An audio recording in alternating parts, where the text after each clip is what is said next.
Magandang araw po sa inyong lahat.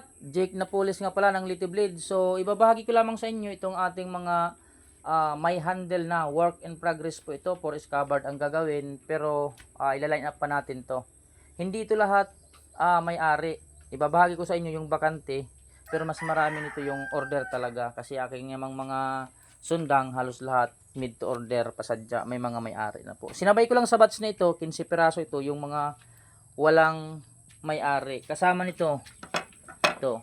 Yan po ay slim type na pangkanan na chisel grind. Binatangas na profile. 12 inches yata ito. So, albino yan. Magandang pang collection to kung lalagyan natin ng kamagong or iron word na scabbard. Ito, wala ring may-ari.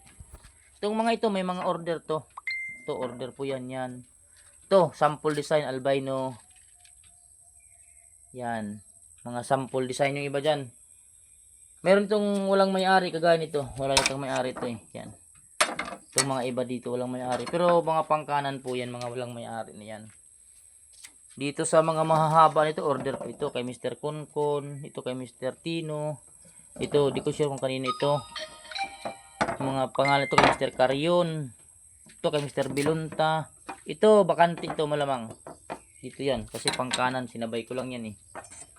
Ito kay Mr. Flores. Di ko sure ito kung kaninong order yan. Baka bakante yan. Mahaba na yan. Ito order po ito.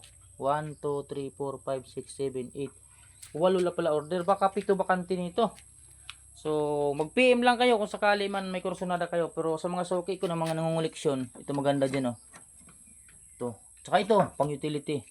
Maganda rin yan. So bakit lahat naman to maganda. Depende lang kung papalagyan ng scabbard na high quality.